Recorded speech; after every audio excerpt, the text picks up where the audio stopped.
हो गया। Good afternoon, शुभ दोपहर। शपथ खा रहा है। अब देखना है दिख रहा है लाल की, चेंज कर दें कलर। ठीक है। इन्फ्लेशन के कारण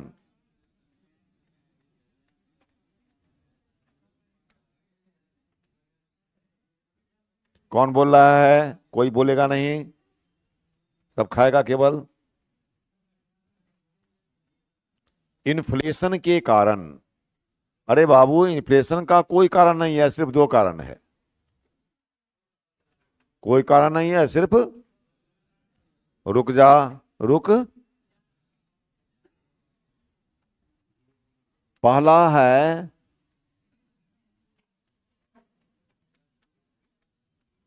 मुद्रा की मात्रा में वृद्धि, यही पहला कारण है।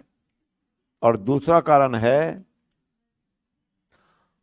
वस्तुओं का अभाव या वस्तुओं की मात्रा में कमी।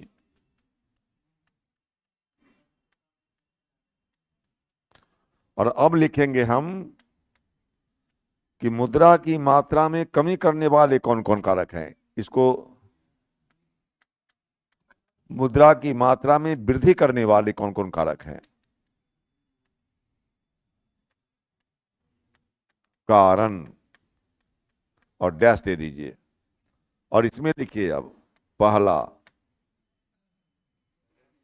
लिखिए, फिर समझाता हूं मैं, पहले लिखिए। ये चीज ऐसा है कि पहले लिखा देंगे तब समझाना आसान रहेगा। हो सकता है कि आज लिखानी में समय लग जाए, न भी समझा पाए। साख संबंध, अच्छा लिखिए। हाँ, रुक गया बाबू।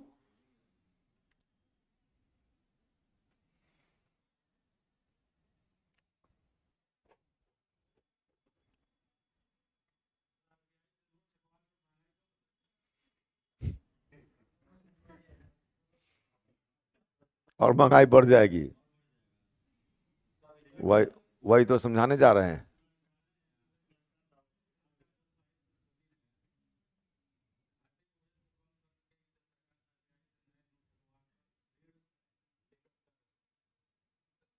तो फिर मुद्रा के इस कारण क्या बता रहे हैं? घाटा, स्फीति मतलब महंगाई। तो महंगाई का कारण क्या हुआ? घाटा भी एक कारण है। उस घाटे को पूरा करने के लिए आरबीआई अगर पैसा, आरबीआई से पैसा लेगी सरकार, तो जो पैसा आरबीआई के पास था वो किसके पास चला आया? सरकार के पास। तो सरकार के पास आने का मतलब मार्केट में आएगा। अब मार्केट में जब मुद्रा की मात्रा बढ़ेगी तो महंगाई क्या होगी? उसका एक कारण बन गया वो। हाँ, उधार लेने पर। नोट छाप कर भी करेगी तब भी, तब उस स्थिति को ही घाटा प्रोत्साहित कहेंगे। या नोट छाप करके दे, या आरबीआई के पास है तो दे, जैसे दे।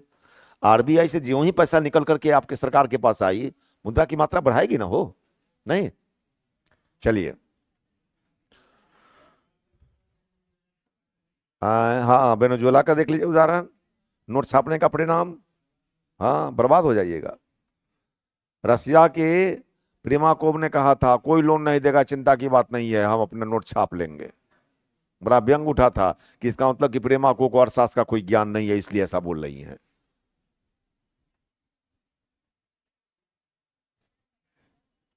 सर, पैसा लेकर क्या कीजिएगा, हमको तो बताइए। महंगाई बढ़ेगी, वस्तु फिक्स है।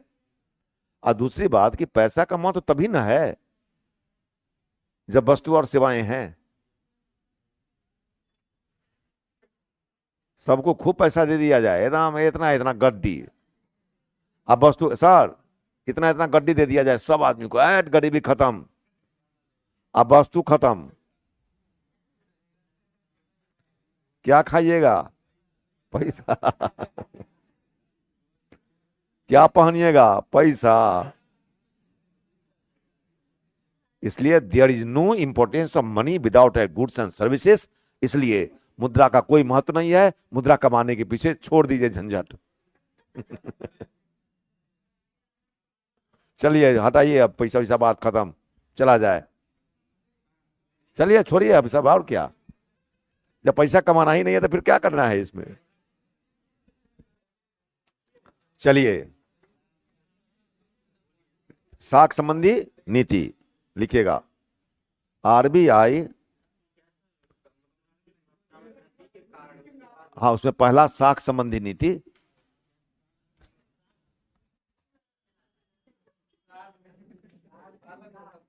साख संबंधी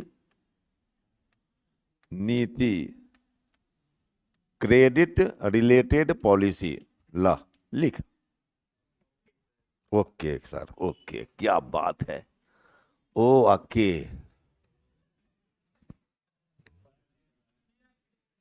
सीआरपी लिखाते हैं हम, सीआरपी करवाने वाले हैं। सीआरपी ये है, लेकिन वो सीआरपी नहीं है जो समझ रहे हैं आप। Credit related policy. RBI, RBI बगल वाले की कॉपी में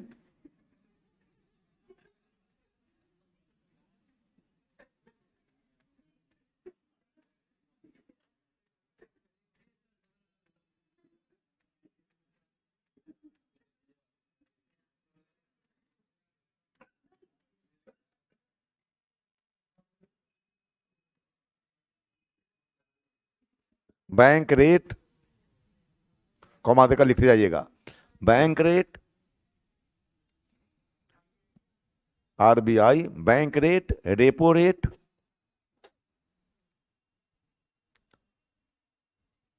कामा, कामा,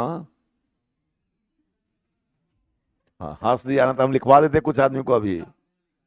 हाँ, अरे comma, repo rate, reverse repo rate.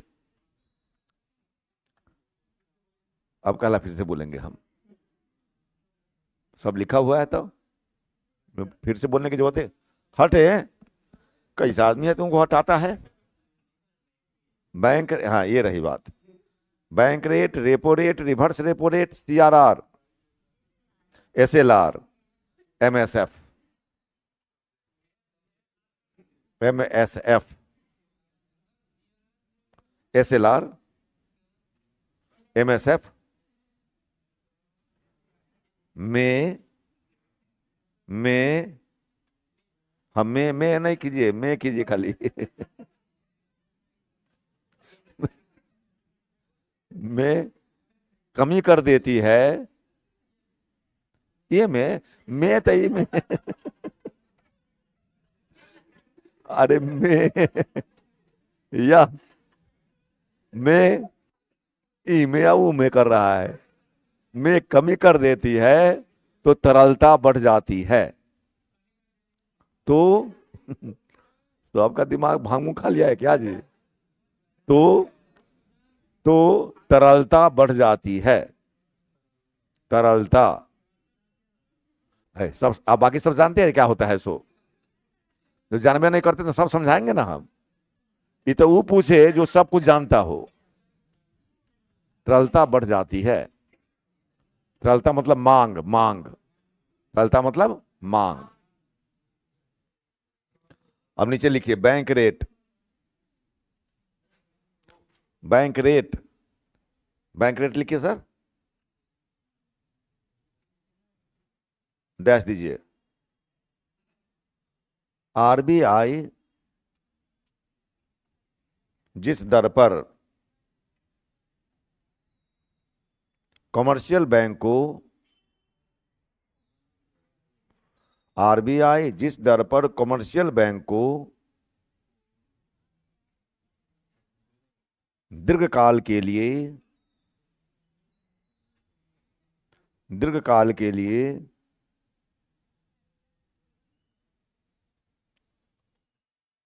ऋण प्रदान करती है,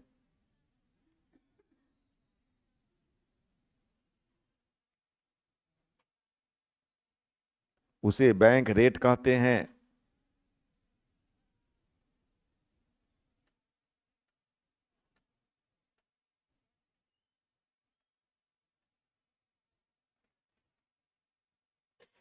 अब इसका महत्व काफी कम गया है। अब इसका महत्व काफी कम गया है।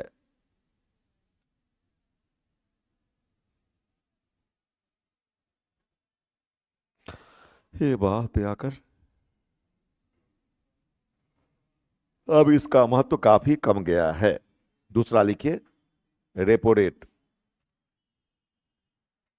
दूसरा मतलब किसका? वो दूसरा पॉइंट नहीं, स्टार देकर लिखिएगा, दूसरा पॉइंट मत लिखिएगा।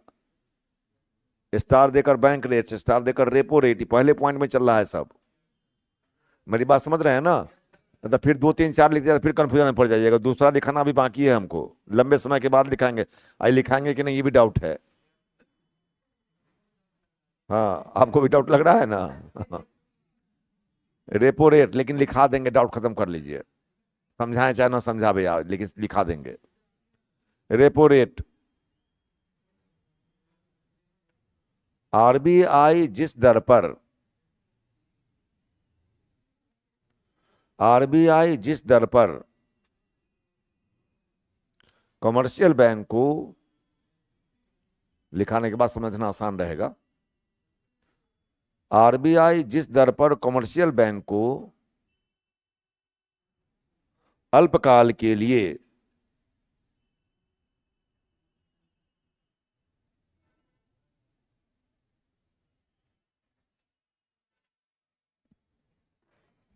आरबीआई जिस दर पर कमर्शियल बैंक को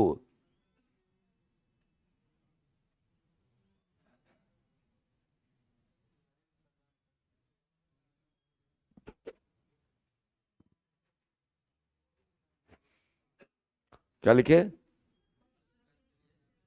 आरबीआई जिस दर पर कमर्शियल बैंक को अल्पकाल के लिए, क्वेश्चन में कर देंगे एक दिन एक रात, एक दिन एक रात, कमर्शियल बैंक को अल्पकाल के लिए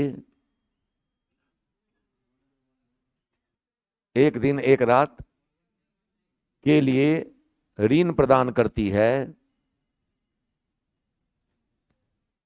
ऋण प्रदान करती है, उसे रेपो रेट कहते हैं, उसे रेपो रेट कहते हैं।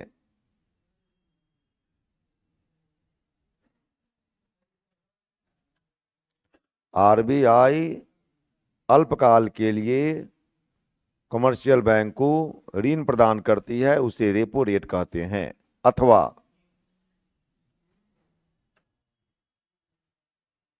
अथवा आरबीआई सरकार के बॉन्ड को, सरकार के बॉन्ड को, बॉन्ड बॉन्ड बॉन्ड नहीं होता, एलआईसी का बॉन्ड नहीं देखे हैं? तो कॉमन शब्द है जी। सरकार के बॉन्ड को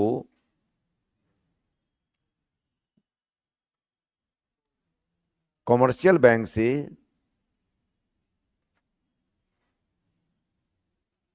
जिस दर पर खरीदती है,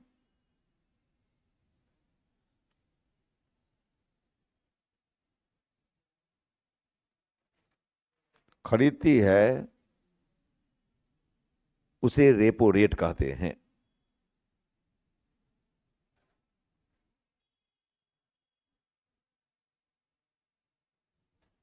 इसका महत्व काफी बढ़ गया है।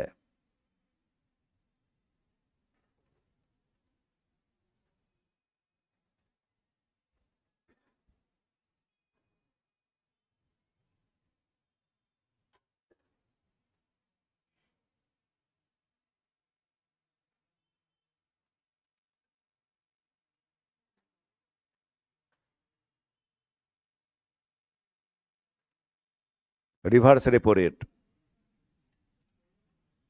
Reverse repo rate,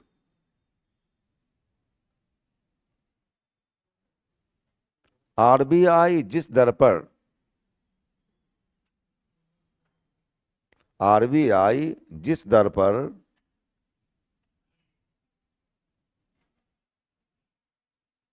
commercial bank से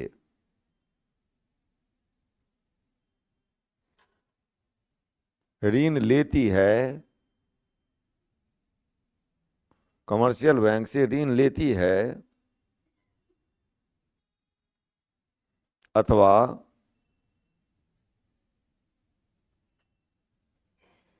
कमर्शियल बैंक से ऋण लेती है अथवा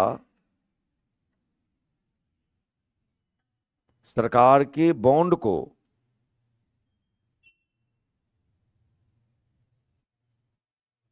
जिस दर पर बेचती है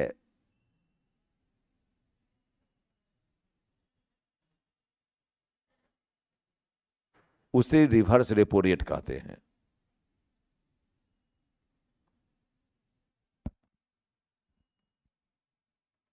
यहां ऐसे कर लीजिएगा, repo is greater than reverse, reverse repo.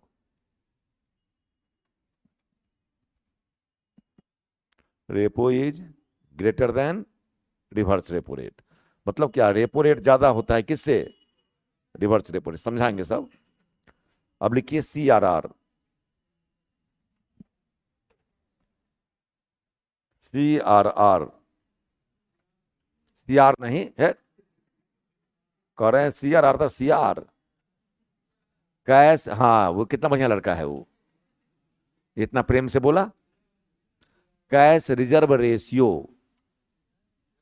Cash reserve ratio.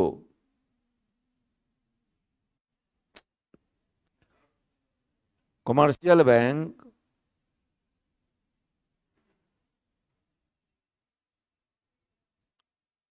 अपनी जमा राशि का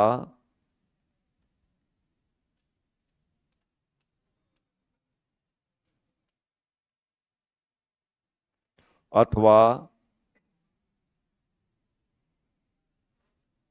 NDTL का, बोर्ड से संपर्क करें, अथवा NDTL का, यही NDTL का RBI द्वारा net demand and time liabilities, net demand and time liabilities, NDTL का RBI द्वारा निर्धारित प्रतिशत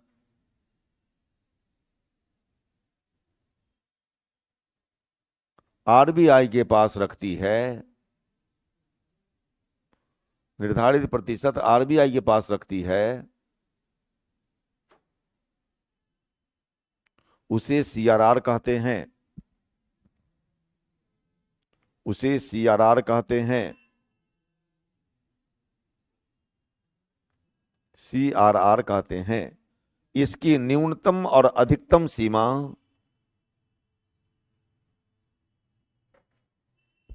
इसकी न्यूनतम और अधिकतम सीमा दोनों समाप्त कर दी गई है।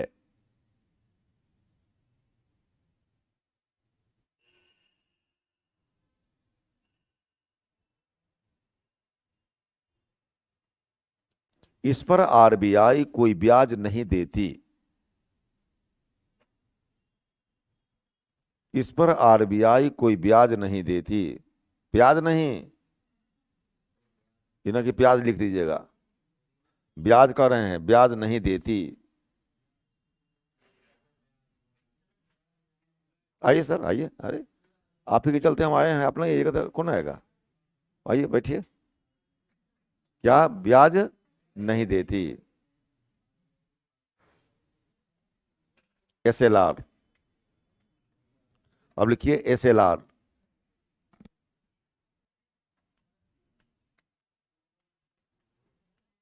ये हम लिख रहे हैं, हाफ फॉर्म है क्या है सर।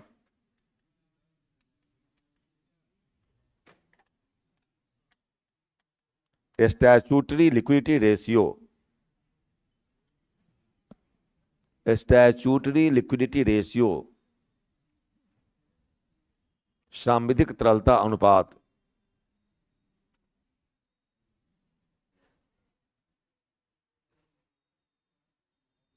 सांविधिक तरलता अनुपात। कमर्शियल बैंक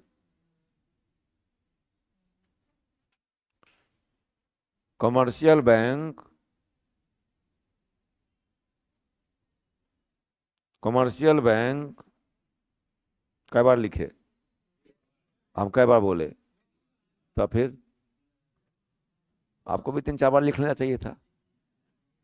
कमर्शियल बैंक अपनी जमा राशि का, अपनी जमा राशि का, और लिखानी में समय बीत जाएगा, अथवा एनडीटीएल का, अथवा एनडीटीएल का, अभी ना एनडीटीएल लिखे हैं जी, आरबीआई द्वारा निर्धारित प्रतिशत, आरबीआई द्वारा निर्धारित प्रतिशत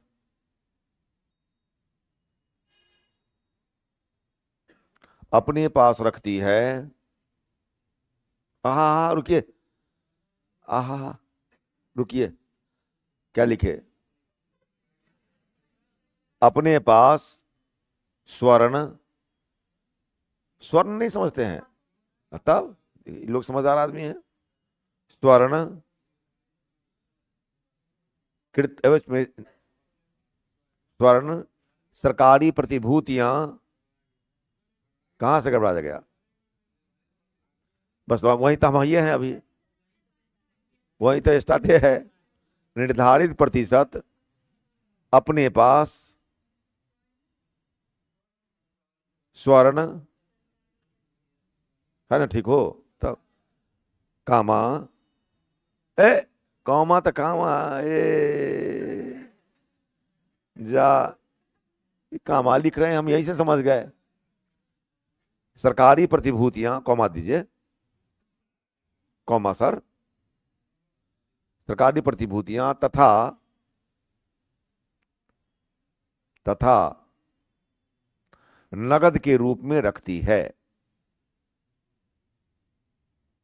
नगद के रूप में रखती है।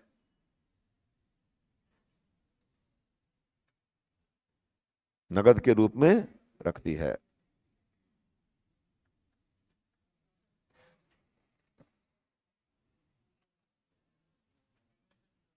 एमएसएफ, वाह वाह, very good.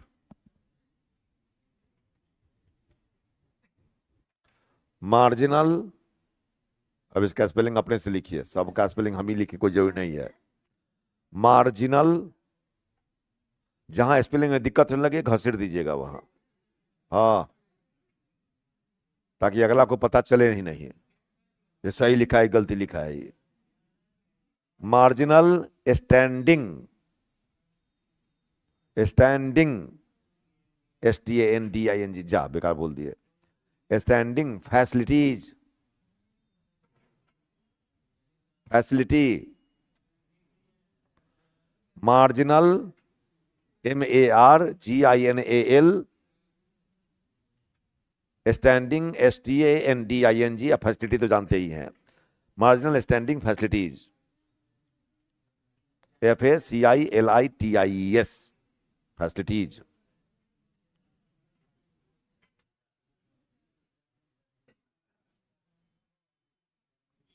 Commercial bank, commercial bank अपनी जमा राशि का, अपनी जमा राशि का अथवा एनडीटीएल का,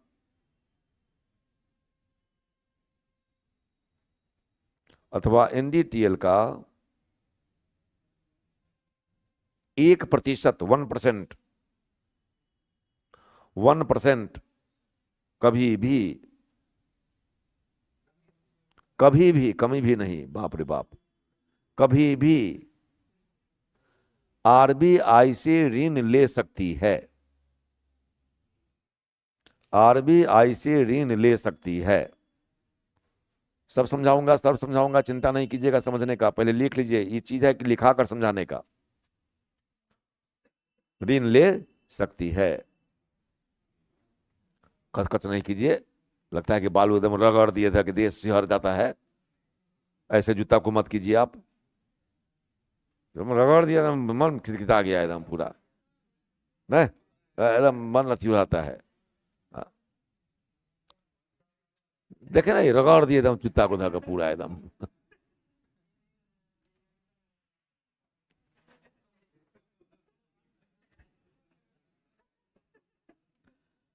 अच्छा, अब लिखिए, आगे लिखिएगा, आगे लिखिएगा। हाँ हेलो, हाँ प्रणाम प्रणाम, क्या हो? मुसल्लापुर हाट, यहाँ से हम छोड़ देंगे 3 बजे। कल आइएगा, चले आएंगे, टहलते चले आते हैं हम। हाँ हाँ, पैदल ले आएंगे, वही उनके यहाँ, झा सर के यहाँ, झा सर के यहाँ। ठीक, क्या बोले? अच्छा आगे लिखिए, हम लिखाए हैं। अच्छा लिखाए हैं, आगे लिखिए। अच्छा आगे लिखिए सर। मौद्रिक नीति समिति, स्टार देकर के, मौद्रिक नीति समिति अभी 1 पॉइंट में चल रहा है। टटार, मौद्रिक नीति समिति,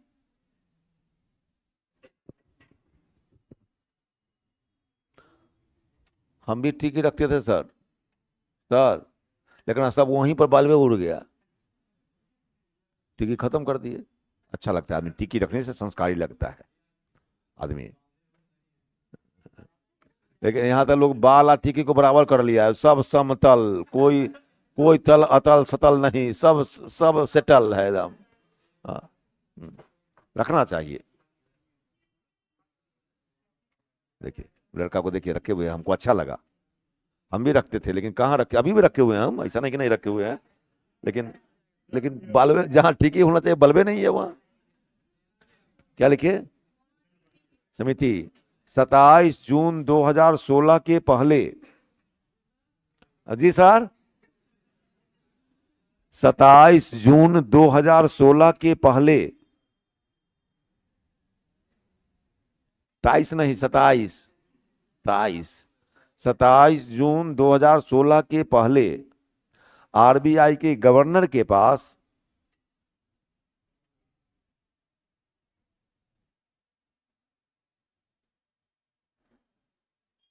रेट निर्धारित करने की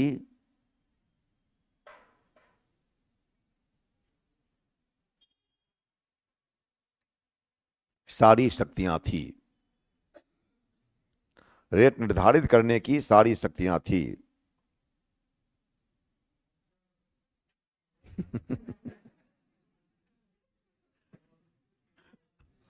जिस कारण, जिस कारण भारत सरकार और आरबीआई में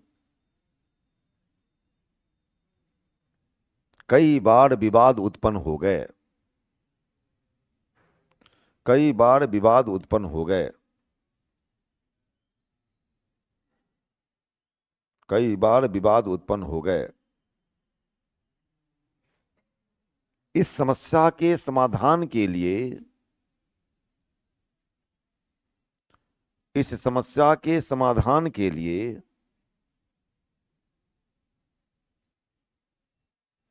इस समस्या के समाधान के लिए 6 सदस्यीय, 6 सदस्यीय मौद्रिक नीति समिति गठित की गई।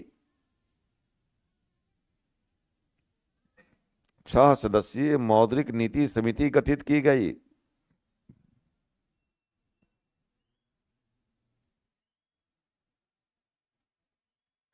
मौद्रिक नीति समिति गठित की गई, जिसमें 3 आरबीआई की ओर से, 3 आरबीआई की ओर से और 3 भारत सरकार की ओर से।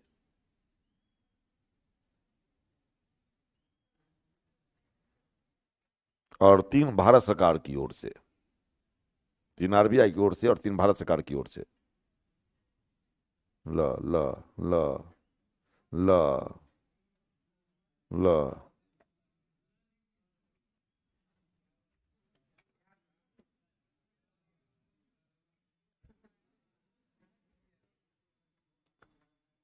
बराबर मत होने पर, जो आप नहीं सुने, बराबर मत होने पर, हाँ उसी में, हाँ उसी में लिखना है, उसी में या इसी में। कितना तक कहता है बेचारा कि ओहे में, हम कहे हाँ ओहे में। बराबर, बराबर मत होने पर आरबीआई के गवर्नर का,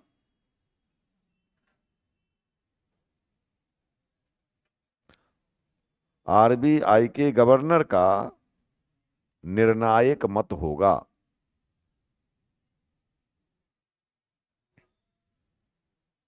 अब दूसरा पॉइंट लिखिए, खुले बाजार की क्रियाएं, खुले बाजार की क्रियाएं,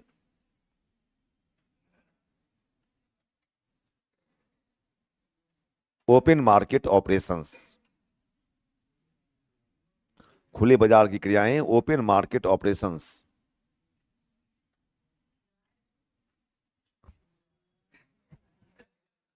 आरबीआई द्वारा, आरबीआई द्वारा खुले बाजार में, खुले बाजार में प्रतिभूतियों का, प्रतिभूतियों का, खुले बाजार में प्रतिभूतियों का क्रय विक्रय करना,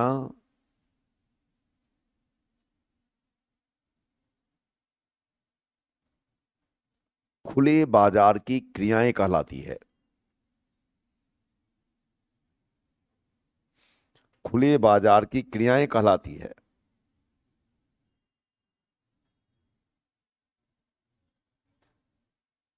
जब आरबीआई,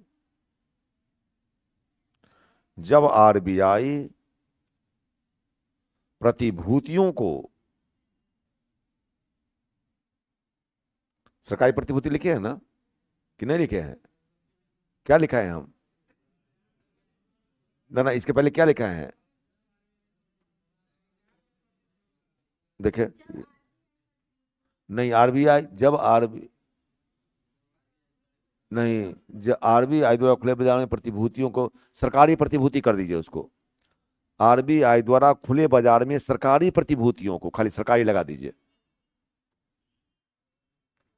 आरबीआई द्वारा सरकारी प्रतिभूतियों को क्रय विक्रय करना खुले बाजार की क्रियाएं कहलाती है। लिख लिए? जब आरबीआई, अच्छा रुक जाते, ये बोलेंगे जब तक नहीं बोलेंगे हम। जब आरबीआई प्रतिभूतियों को खरीदना शुरू कर देती है, जब आरबीआई प्रतिभूतियों को खरीदना शुरू कर देती है,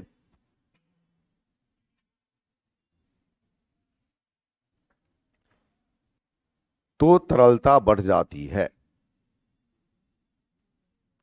तो तरलता बढ़ जाती है।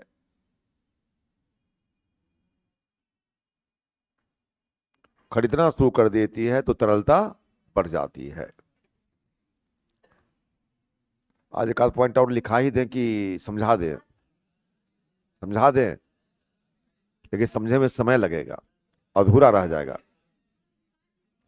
समझाएंगे क्योंकि समझने वाला चीज है ये, तो कल समझाएंगे तो अस्थिर से समझाएंगे, आज समझाएंगे तो जल्दीबाजी में समझाएंगे कि पूरा कर दें, और नहीं तो अधूरा रह जाएगा।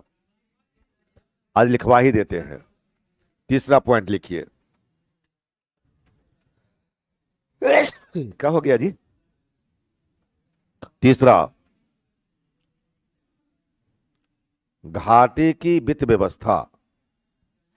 आए आए नहीं, आए आए लिखा रहे हैं, इनको आए दिखाई दे रहा है।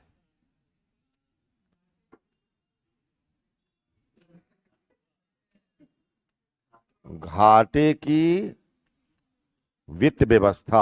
कल लिखा दूंगा बाबू, ऑनलाइन वाले लोग कल समझा दूंगा, भले आज लिखा दे रहा हूं।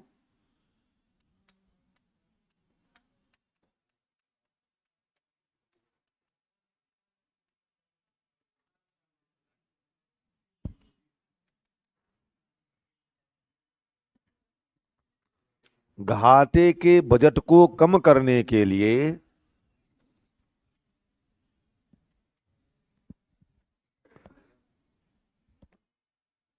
घाटे के बजट को कम करने के लिए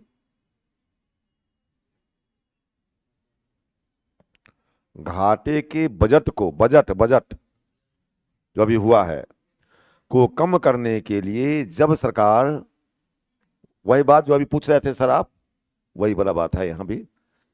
जब सरकार आरबीआई से नए नोट छपवा कर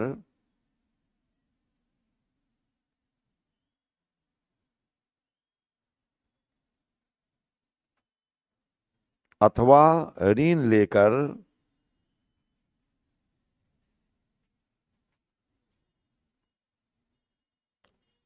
पूरा करती है,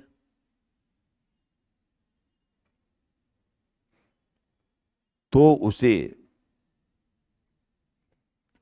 उसे घाटे की वित्त व्यवस्था कहते हैं।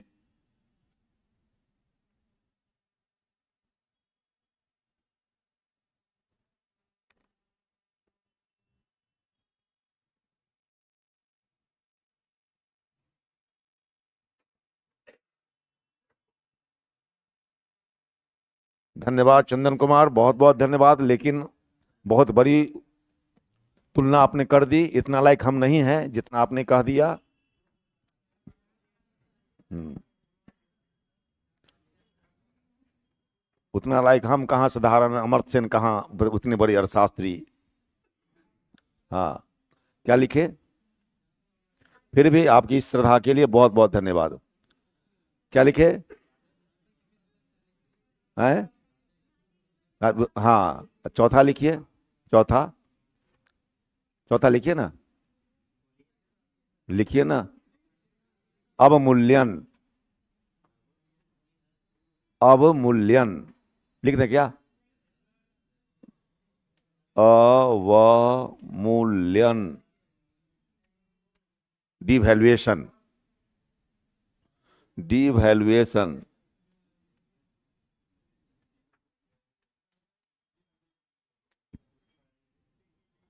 डिवैल्यूएशन अपने देश की मुद्रा के मूल्य को, अपने देश की मुद्रा के मूल्य को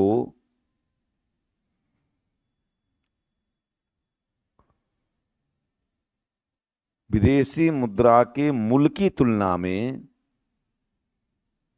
विदेशी मुद्रा के मूल्य की तुलना में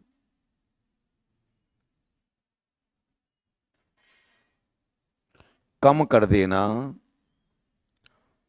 विदेशी मुद्रा के मूल्य की तुलना में कम कर देना अवमूल्यन कहलाता है।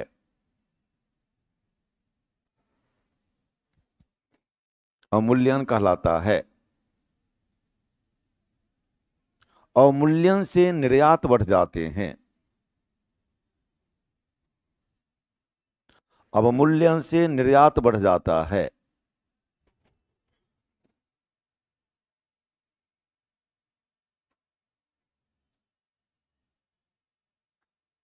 बाह्य मूल्य में कमी आता है। बाह्य मूल्य में, बाहरी मूल्य एक्सटर्नल, बाह्य मूल्य में कमी आता है।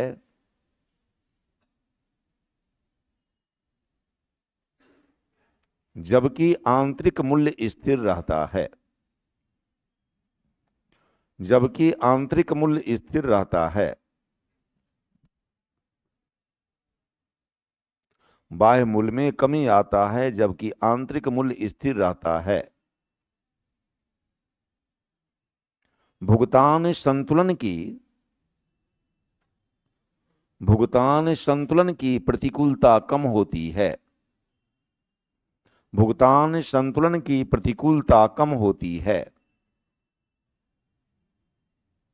भुगतान संतुलन की प्रतिकूलता कम होती है। भुगतान संतुलन की प्रतिकूलता कम होती है। अब तक 3 बार अवमूल्यन किए गए। अब तक 3 बार अवमूल्यन किए गए।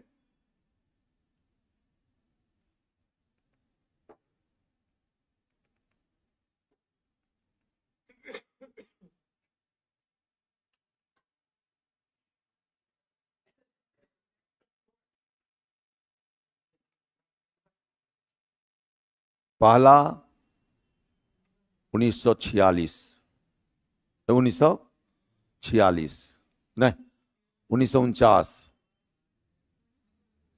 1949, 1949,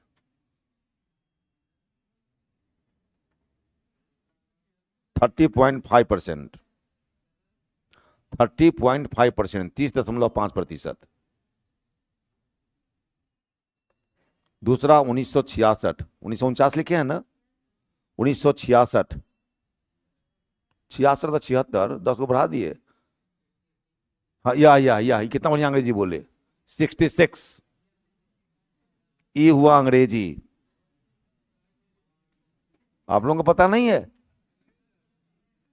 बहुत बढ़िया अंग्रेजी बोले आप। आज आप बोले हैं बहुत बढ़िया। 1966, 1966 क्या बोले अंग्रेजी में हो? 6 या ये भी जानते हैं। 66, 30, 36.5%, 36, 36.5%, 36.5%। और तीसरा 1991, या बार वाह, 1991 91%, 21%, 21%, 91 में 21%। 1991 में, फिर लिखिए, 1991 में 2 बार, 1991 में 2 बार, कोष्ठ में 3 बार। जी सर, हाँ, 1991 में 2 बार, कोष्ठ में 3 बार अवमूल्यन किए गए। 2 बार, कोष्ठ में 3 बार अवमूल्यन किए गए। इसकी चर्चा, इसके समझदारी, इसको समझाना का काम कल होगा। तो कल अपने समय से आप लोग आएंगे, ऑनलाइन वाले भी ऑनलाइन में हो जाएंगे, और कल इसको मैं पूरी तरह समझा दूंगा। चलिए, बहुत बहुत धन्यवाद।